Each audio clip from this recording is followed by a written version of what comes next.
मैं गोली ही मार दूंगा जाके अखिलेश यादव को। बोले आके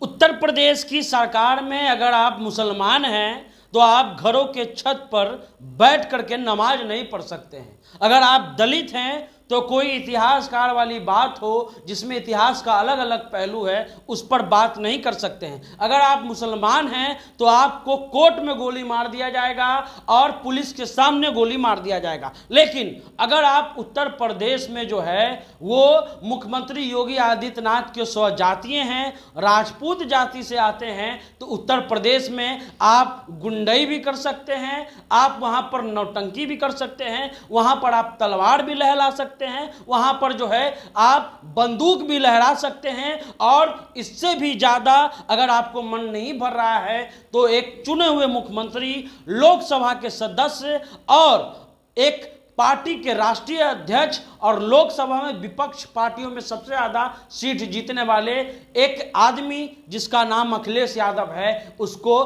गोली मारने की धमकी भी दे सकते हैं। हाँ, अगर आप राजपूत हैं, वहां जो करनी सेना है, हालांकि सब राजपूत जाति के ऐसे लोग नहीं हैं, कई राजपूत इस जाति के लोगों ने देश में रिफॉर्म लाया है, उससे इनकार नहीं है। लेकिन अगर वहां करनी सेना की बात कर लें तो एक चुने हुए आगरा के सांसद के घर पर जा करके बुलडोजर ले जाते हैं, उनके घर के दरवाजों को तोड़ दिया जाता है, उनके घर के खिड़कियों को तोड़ देता है और योगी आदित्यनाथ कहते हैं कि राम राज चला रहे हैं। जी, मुख्यमंत्री योगी आदित्यनाथ जो है इस मसले पर पूरी तरह चुप हैं। देखिए कैसे एक आदमी जो है वो पूर्व उप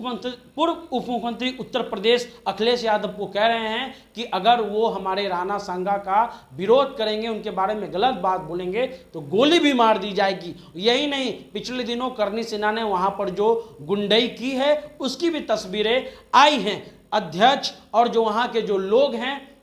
और करनी सेना के जो अध्यक्ष हैं वो वहां पर एक तरह से ऐसा बयान दे रहे हैं जिससे समाज में भेदभाव। वहीं रामजी लाल सुमन ने कहा है कि हम इस मसले पर माफी नहीं मांगेंगे। अगर इतिहास की बात कर लें तो इतिहास के कुछ पक्ष ने, बाबरनामा की किताब ने और एक और इतिहासकार हैं, उस इतिहासकार कहते हैं कि राणा सांगा ने ही बाबर को बुलाया था, लेकिन दूसरे इतिहासकार कहते हैं कि नहीं, ये बात जो है वो झूठ है। राणा सांगा का एक इतिहास जो है एक अपना भी है और एक गौरवशाली इतिहास भी रहा है। उनके बारे में कहा जाता है कि अंतिम क्षण में उन्होंने बड़ी लड़ाई लड़ी है, लेकिन जिस तरह से उनके नाम पर उत्तर प्रदेश में हो रहा है, उस उत्तर प्रदेश में जहां मुसलमानों से कहा जाता है कि आप अपने छत पर नमाज नहीं पढ़िए, नहीं तो पासपोर्ट जो है हम जब्त कर लेंगे, आप बाहर नहीं जा सकते हैं। कई तरह का जो जुलूस निकलता है, चाहे वो रामनवमी का जुलूस हो या उनके मुहर्रम का जुलूस हो, उसमें डीजे वगैरह, हथियार वगैरह बैन है, लेकिन वो बैन सिर्फ वहां के आम हिंदुओं के लिए है, आम मुसलमानों के लिए है। सोचिए कि एक दलित ने बोल दिया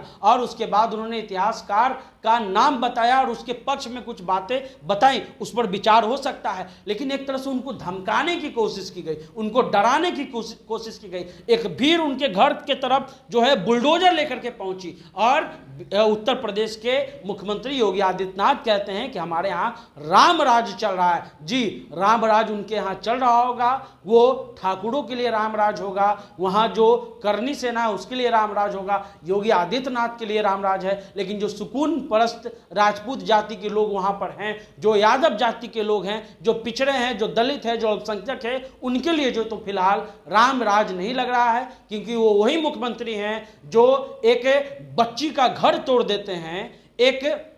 एक तरह से कहा जाए कि कुछ मसले को लेकर के, लेकिन वहां पर सरेआम दिखाया जा रहा है कि एक बंदूक लहराया जा रहा है, एक तरह से तमंचा लहराया जा रहा है, नंगी तलवारें लहराई जा रही हैं और योगी आदित्यनाथ जो है वो चुप है। हो सकता है कि वो जो लोग हैं वो समझ रहे होंगे कि अरे हमको क्या फर्क पड़ेगा, हमारा जो सुप्रीमो बैठा हुआ है लखनऊ में वो तो हमारे बिरादर का है, क्योंकि योगी आदित्यनाथ ने, याद कीजिए, इंटरव्यू में कहा था कि मैं क्षत्रिय हूं, मैं राजपूत जाति से हूं और इस पर हमको गर्व है। हर जाति को, हर लोगों पर अपना जाति पर गर्व होना चाहिए, लेकिन ये जो भी कुछ हो रहा है उत्तर प्रदेश की कानून व्यवस्था पर बड़ा सवाल खड़ा कर रहा है। ऐसे में जो भी अपडेट होगा आपको बताते रहेंगे। आप द इंटरव्यू इंडिया देखते रहिए।